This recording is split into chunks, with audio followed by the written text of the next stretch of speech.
ನೋಡಬೇಕು. वचन को देखना ನಿನ್ನ पड़ता ಆಸೆ ಏನಾಗಿರ್ಬೇಕು? है। क्या हो रहा है? ದೇವರ ವಾಕ್ಯನೇ ನೋಡ್ತಾ ಇರಬೇಕು. वचन को ही देखना है, ದೇವರ ವಾಕ್ಯನೇ ಓದ್ತಾ ಇರಬೇಕು. वचन को पढ़ते रहना है, ದೇವರ ವಾಕ್ಯ ಸಾರುವಂತ ಮಕ್ಕಳಾಗಿರಬೇಕು. वचन को हमको सुबह सुनाना है, ಹಲ್ಲೆಲೂಯಾ. ಸಾರುವಂತ ಮಕ್ಕಳು, ಎಲ್ಲರೂ ಹೇಳುವಂತ ಮಕ್ಕಳಾಗಿರಬೇಕು. दूसरे को वचन सुनाने वाला आसन। ಆಮೆನ್. ಹಲ್ಲೆಲೂಯಾ. ನನಗೊಂದು ಆಸೆ ಇದೆ, मुझे एक आशा है, ಮನೆ ಕಟ್ಟಬೇಕು. घर बनाना है। ನನಗೊಂದು ಆಸೆ ಇದೆ, ಮಕ್ಕಳಿಗೆ ಬೇಗ ಮದುವೆ ಮಾಡಬೇಕು. मेरे बच्चे को जल्दी शादी करना है। ನನಗೊಂದು ಆಸೆ ಇದೆ, मेरी एक आशा है, ಬೇಗ ನನ್ನ ಮಕ್ಕಳಾಗಬೇಕು. मेरे बच्चे को जल्दी बच्चा होना। ಆಮೆನ್.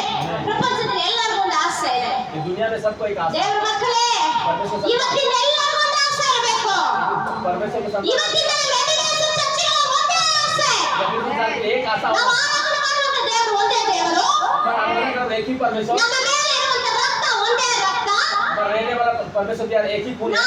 ನಾವು ಈ ಜೀವ ಆದ್ಮೇಲೆ ಎಲ್ಲರೂ ಹೋಗುವಂತ ಜಾಗ ಒಂದೇ ಜಾಗ. हमें जीवन मरने के बाद एक ही जगह जाना है। ಆಮೆನ್. ಇದೆಲ್ಲ ಒಂದಾಗಿದ್ದೀವಿ. सब एक ही है।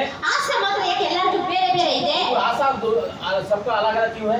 ಆಸೆನೇ ಒಂದೇ ಇರಬೇಕು. आशा भी एक ही होना। ಏನದು ಒಂದೇ ಆಸೆ? क्या है वो एक आशा? ಏನದು ಒಂದೇ ಆಸೆ? क्या है वो एक आशा? ದೇವರ ವಾಕ್ಯ ಓದೋದೇ ಒಂದೇ ಆಸೆ. परमेश्वर वचन को पढ़ना एक आशा। ದೇವರ ವಾಕ್ಯ ನಾನೆಂದು ಓದಿ ಸುಖವೋ ಬೆಳವೋ ಆಶೀರ್ವಾದ ಸೌಖ್ಯ ಹೊಂದಿಕೊಂಡಿದ್ದೀವೋ ಅದೇ ರೀತಿ ಎಲ್ಲರಿಗೂ ನಾನು ದೇವರ ವಾಕ್ಯ ಸಾರಬೇಕು. और वचन को पढ़ के हम जो आशीर्वाद हमको मिला है वो दूसरे को भी हमको बताना है। ಆಮೆನ್. ಹಲ್ಲೆಲೂಯಾ. ಈ ಎಬಿಎಸ್ಎಸ್ ಸಭೆಯ ಆಸೆ ಏನಾಗಿದೆ? अभी संसार की आशा क्या है?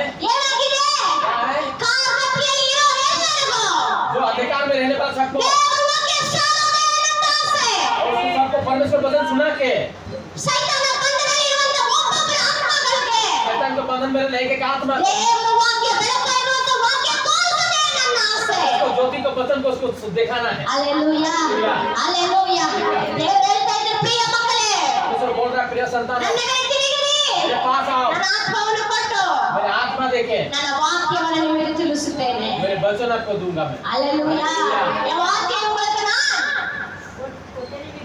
தெரிவிப்பேன். ஹalleluya. என் வார்த்தை தெரியாதனால தான் நீங்க அங்கேயும் இங்கேயும் சுற்றிட்டு இருக்கிறீங்க.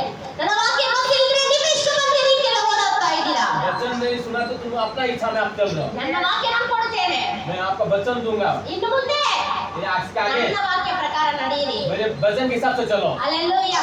ಯೆಶಾಯ 44:22 ऐसा है